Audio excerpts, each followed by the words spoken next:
The Running Tide by A.M. Burrage and read by Christopher Halton. The Running Tide by A.M. Burrage was first published in the London Magazine in September 1928, before being included in Burrage's celebrated collection, Someone in the Room, published in 1931 under his pseudonym X-Private X. Renowned for classics such as The Waxwork, Smee and The Sweeper, Burrage had an exceptional ability to weave supernatural dread into ordinary settings. In The Running Tide, an apparently natural landscape gradually reveals an unsettling mystery in which fate, memory, and unseen forces seem to converge. What begins quietly grows with the relentless certainty of the tide itself, building towards a conclusion that lingers long after the final words. When my cousin Anstis was left a widow, she had securities to the value of about £2,000, and the pension to which her husband's calling entitled her. I don't know how much goes to the widow of an army captain who has met his death through an illness to which his military duties in no way contributed, but I know it isn't very much.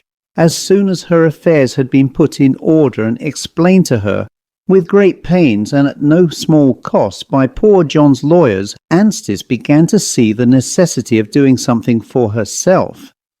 Her intention of going into business was warmly applauded by all the wealthier members of the family who might otherwise have felt morally compelled to do something.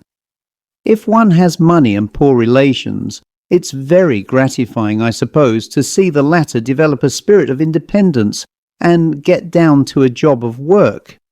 But the difficulty was to find out what she could do and get her started on it, for Anstis, while being a woman of average common sense, had no special aptitude for anything, and knew nothing much about anything except lawn tennis, curry, and some of the Indian stations. I suppose in the circumstances it was quite natural that she should decide to run a private hotel or boarding house.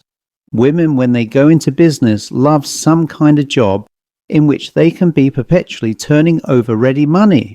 It's a survival of that instinct which, as children, set them playing at keeping shops. Besides, Anstis liked company, and she confided in me her intention of charging such high terms that none but the nicest people would want to come and stay with her. Most people were doubtful when they heard of her intention to pitch her camp in Lostermel. It was so far from London, my dear. But I, for one, was able to perceive the common sense behind the intention. I dare say most of you know Lostermel, on the south coast of Cornwall. In those days, 4 years ago, it had just been discovered as a holiday resort, through the faithful who visited it year after year, not being able to keep their find to themselves. Anstis had visited the place with John in the August before his last illness, and had fallen in love with it in spite of having found it overcrowded. There was very little hotel accommodation. Every lodging in the town could have been let 3 times over, and she remembered having said at the time that anybody might make a small fortune by building and running another hotel. There was no doubt that she would have very little difficulty in keeping a full house throughout the summer, and as she very pertinently said, the farther you got people to travel, the longer they stayed. Having decided on Lostermel, the next thing was to find a suitable house and get settled in it, and here Anstis confessed herself at a loss. She could run her boarding house once it had got a start, but the preliminaries baffled her. She could drive the engine but didn't know how to get up steam. Somebody must be with her to help and advise her until she was properly settled. I don't know why everybody at once decided that I was the very person who ought to go and help poor dear Anstis. I dare say my being a bachelor and having a year's leave at home may have had something to do with it. I was supposed to have no ties, you see, and have nothing to do but indulge a selfish inclination to treat a well-earned holiday as a holiday. However that may be, every uncle and aunt and every cousin within range of a 3-halfpenny letter seemed suddenly to regard me as a potential authority on boarding houses. Anyhow, I took the line of least resistance and went.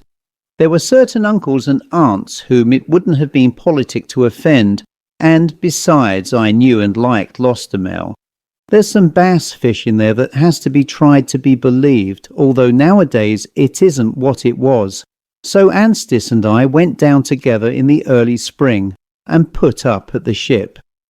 For the sake of those who don't know Lostermel, I'd better say at once that it's a typical small Cornish coast town of normally about 4,000 inhabitants, cut in two by a river, up and down, which the tides pass twice daily with the speed of racing greyhounds. It's a tricky river for visitors who like paddling about in small boats.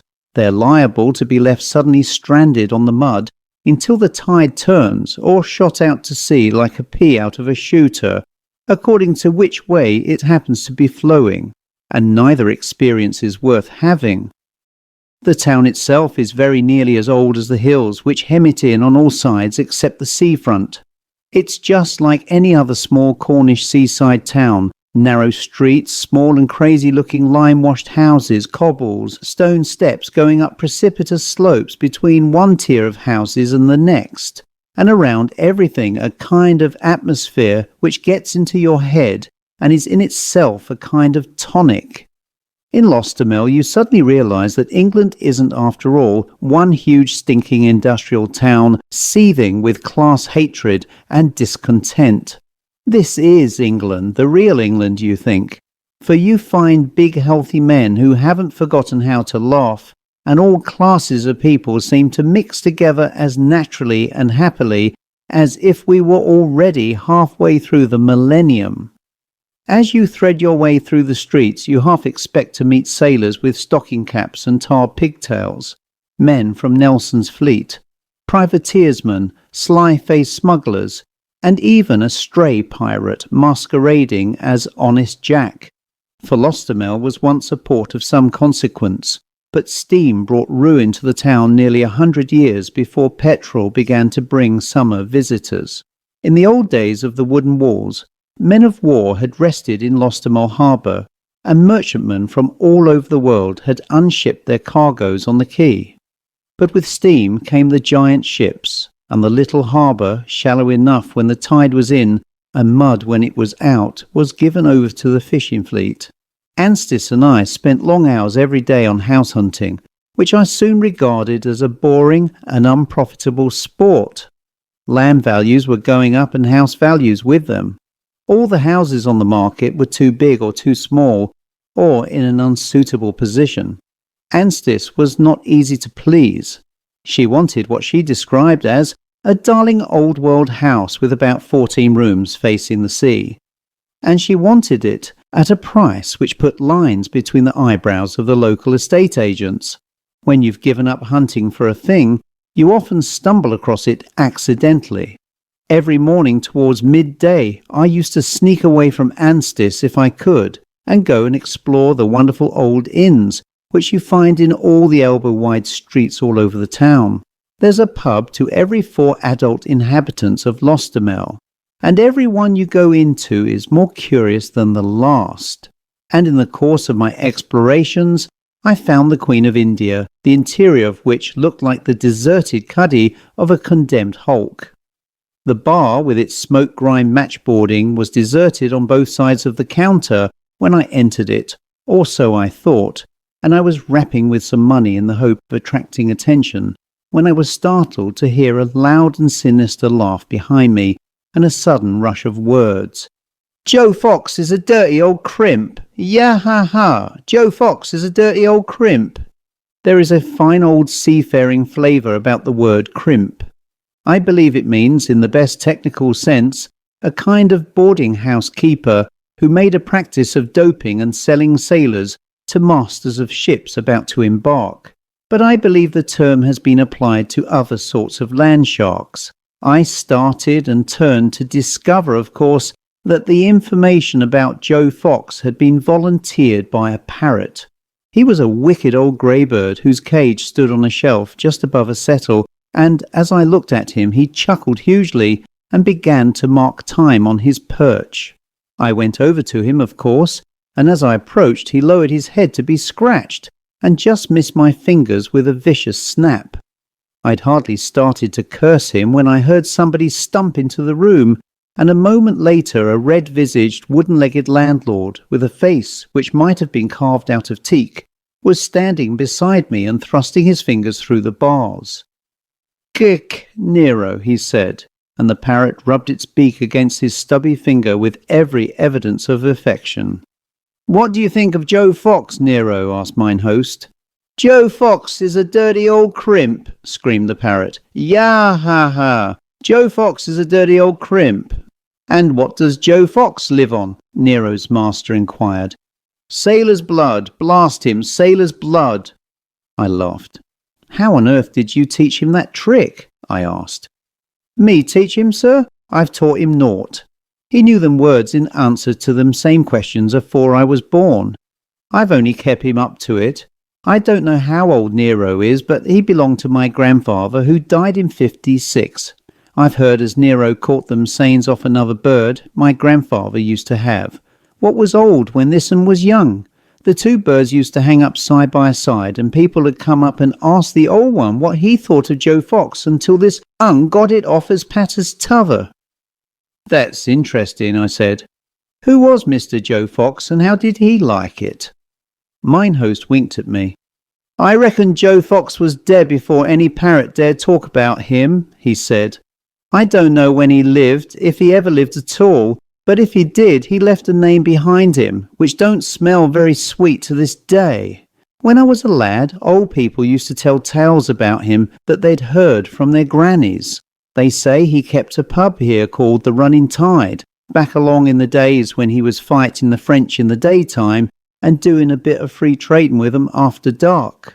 If all's true, more sailors was seen going into his house than was ever seen coming out. But what with the press gang coming ashore here, and little quarrels between smugglers and customs officers, and accidents being always likely to happen, sailor chaps was always disappearing like. There it was again, that atmosphere of Nelson's time, and that rather jolly feeling one was always getting in Lostomal, that the remote and picturesque past had crept up onto the very heels of yesterday. Mine host himself, I learned that his name was Jack Moggs, might have been a survivor of those splendid but doubtless uncomfortable days. Well, finding that Jack Moggs was a good talker and delighting in his society, I helped him to drink some of his own excellent beer. And after a while I asked him where I could find the Running Tide, for I liked the name of the inn and thought it might be worth a visit. "Oh, bless your heart," said Moggs. "It ain't a pub now, and ain't been one since I can remember. It stands round the corner on the quay, and they just store things in it now. Maybe they got the licence transferred to another house, maybe not. But the place had a bad name through Joe Fox, and when the ships from foreign parts stopped coming in, there wasn't much trade for a house standing there. I'll step along and show you where it is, if you like." I readily accepted his offer, and he stepped along, or rather stumped along with me. I don't know why, but without seeing the place, I had immediately got the impression that it might do for Anstis, but when I saw it, the impression gained in strength. It was quite a good-sized house, and although thoroughly dilapidated, it stood in an ideal position, and had that air of antiquity which most visitors to Cornwall expect and require. Inside I found a queer assortment of lumber, such as crab pots, fishing nets, anchors, small masts and broken oars. Everything was in an abominable mess, and it would obviously cost a great deal to put the house into a habitable state, but to counterbalance that the price of it was likely to be proportionately low. I told Anstis about it and brought her along to see it in the afternoon. She came, saw, and was conquered. She loved its name. She intended continuing to call it the Running Tide in the event of her coming to occupy it, and she loved the bit of tradition about Joe Fox. She loved the old oak and teak inside, and she loved her vision of the house when her imagination showed her flattering pictures of what the decorators might be able to do with it. She was sure that it could be transformed into just the place which people would love to come and stay in. And as for Joe Fox, She asked me if it would be untruthful to boast that the house had once belonged to a smuggler or a pirate. The next step was to find out who was the owner and how much he wanted for it.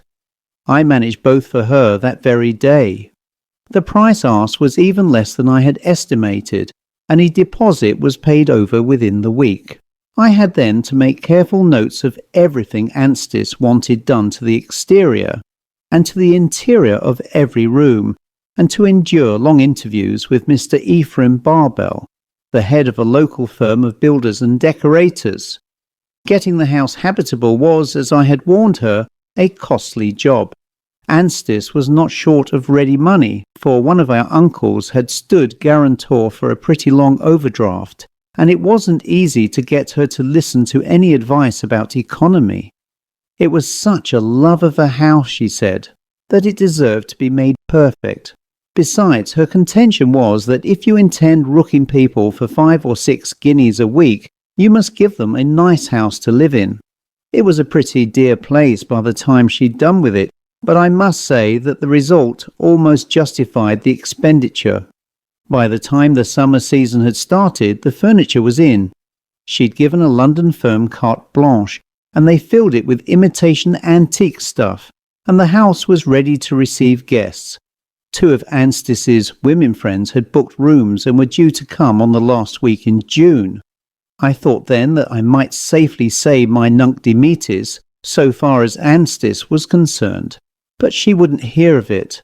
I'd been so sweet about everything, and now I must see her venture safely launched and stay with her for the first few days after Mrs. Lanson and Mrs. Strode had arrived. We 4 were to hold a sort of housewarming, and she didn't want me to leave her until we were all sure that everything was running quite smoothly. While the decorators were at work, I'd been in and out of the house 2 or 3 times a day, and I could not help noticing that our activities were creating a good deal of local interest. People came and stood around the house and watched what was going on, with the half-curious, half-sympathetic look of people who have gathered after a street accident. The fishermen seemed specially interested, but they said very little except perhaps among themselves. The Cornish are not famed for being communicative to strangers.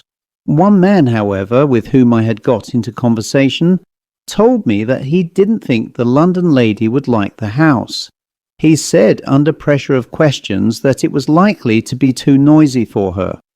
Further questions elicited a fact of which I was already aware, namely that the fishing fleet, which could only enter or leave the harbour when the tide was in, had sometimes to put out and return in the dead of night, and their comings and goings were not attended by deathly silences.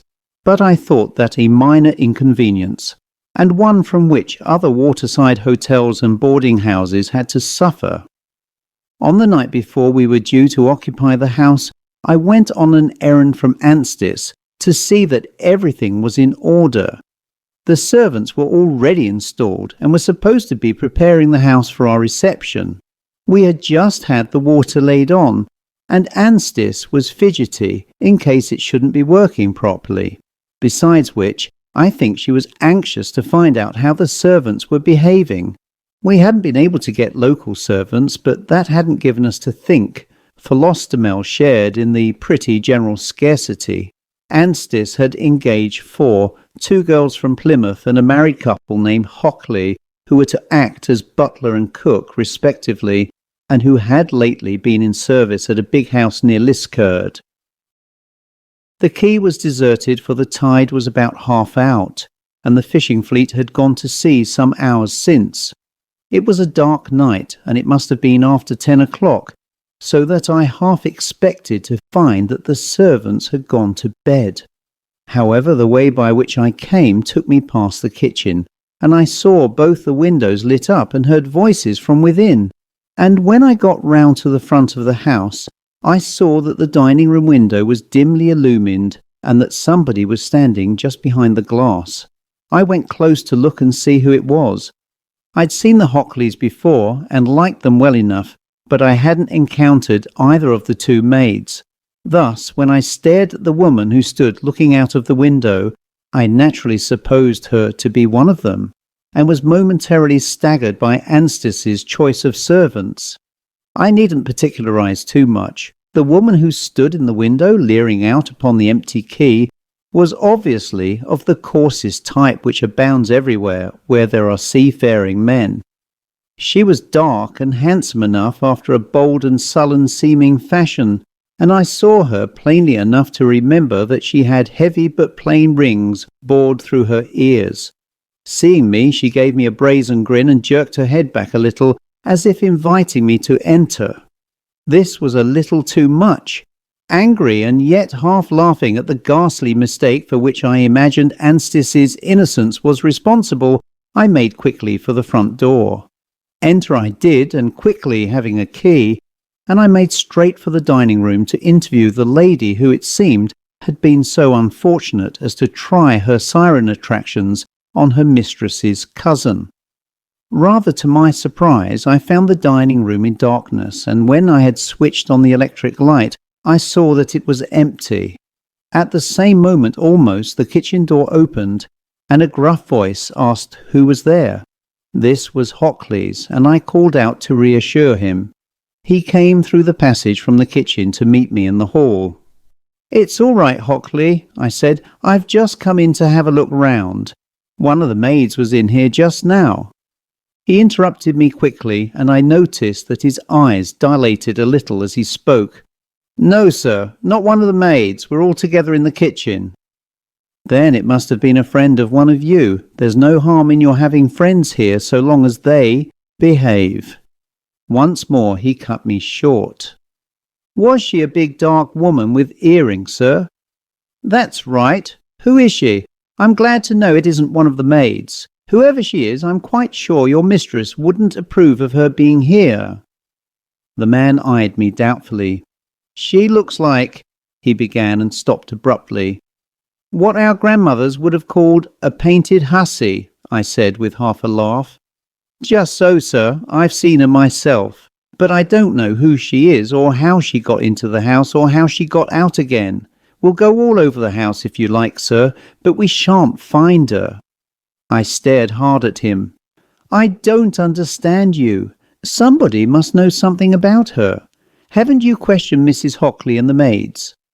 He dropped his voice almost to a whisper. "I haven't, sir. They wouldn't stay if they thought what I think. I was meaning to tell you, sir, but for the mistress's sake I daren't tell the others. We've all had one turn already, which I've been trying to explain away, but the house is haunted, sir. I'm sure of that." You can imagine how annoyed I was. I could foresee poor Anstis's troubles being multiplied by an insoluble servant problem if such a tale were allowed to circulate. "Oh, nonsense, nonsense, nonsense!" I exclaimed impatiently. "Very well, sir. Just listen to this. 2 or 3 hours ago, about an hour after high tide, when it was still quite light, we were sitting at supper in the kitchen, and we all of us heard a sort of screaming which sounded in the distance and yet seemed to come from upstairs. We thought a cat might have got into the house and couldn't get out, and I went out into the hall intending to go upstairs and see what it was. However, it wasn't necessary to do that, as I could hear heavy footfalls coming down and the sound of something heavy being dragged across the floor of the landing. They reached the stairs, the footsteps and the dragging noise, and I looked up, and there was nothing there. I couldn't believe my eyes, but there it was. I thought I'd gone mad and just stood staring. The sounds came slowly downstairs past me where I stood in the hall, and then the door slammed without opening or shutting. I ran to it and opened it. There was nobody on the quay just in front, and yet after a moment came the sound of a big splash, as if something heavy had been dropped into the water. It's my belief there's been murder done here, sir. It was my belief that somebody had been telling him about that possibly mythical character, Joe Fox. "Well," I said noncommittally, "it all sounds very extraordinary. Meanwhile, I think I'll satisfy myself that that woman isn't in the house. I know the front door is locked. Take me round to the back and I'll make sure of that. Then I'll have a look round." To cut that bit of a long story short, I searched the house thoroughly, but found no trace of that very unpleasant woman I had seen through the window. Hockley, it transpired, had seen her standing in the same place on the previous night. I swore him to secrecy. He was a good chap, as I was soon to discover, with a nerve of iron. Anstice and I visited the house at about 10 on the following morning, with the intention of installing ourselves. The 2 paying guests were due to arrive by the afternoon train. Anstice made straight for the kitchen, and a moment or two afterwards I heard muffled sounds of surprise and lamentation. Then she came hurrying out to me. "Isn't it a nuisance?" she exclaimed. "Those 2 wretched girls from Plymouth have run away. They went out early this morning. What are we going to do now?" I daren't look her in the face. "Oh," I said, "I expect the Hockleys can carry on for a day or so until you get someone else. I suppose they didn't say why they went." "The Hockleys don't seem to know," said Anstice. "Afterwards I interviewed Hockley. He said that they'd had trouble in the night after I'd gone, and that although his wife hadn't seen anything, she was getting scared. The 2 girls had called him up in the night in a state of panic. All he could get out of them was something about the one-eyed sailor and the man with the knife. They'd caught the first train back to Plymouth. I didn't believe in ghosts, but I was on the way to conversion. There certainly seemed to be something radically wrong with the house. But still, from a mistaken sense of consideration, I kept my thoughts from Anstice. Mrs. Lanson and Mrs. Strode duly arrived, and we passed quite a happy and peaceful evening. At about 11:30 I went to bed and slept. I don't know what time it was when I woke, for I confess that I dared not reach out for my watch on my bedside table. I woke in an extremity of terror, drenched with perspiration, and not in the least knowing the cause of my mental torment. I found myself lying still and listening to the sound of the sea, and it must have been a minute or so before I became aware of another sound which mingled with it, a sound from close at hand and inside the house. It was really a series of sounds, each one sharp and distinct, but running in a slow rhythm. Of course, one may translate nocturnal sounds to mean all sorts of unpleasant things. These seemed to me as if somebody quite close at hand were whetting a large knife with an expert and unpleasant air of thoughtful deliberation. And because I dared not believe that, I told myself it couldn't be. With one tremendous effort I got my head under the bedclothes and shut out those unpleasant noises, and after a while I fell asleep again. It was on the following night that the worst happened. I went out fishing in the latter part of the day and returned in time to dress for early dinner. It was quite light. Anstice came out to meet me in the hall. "We've had rather a scare," she said.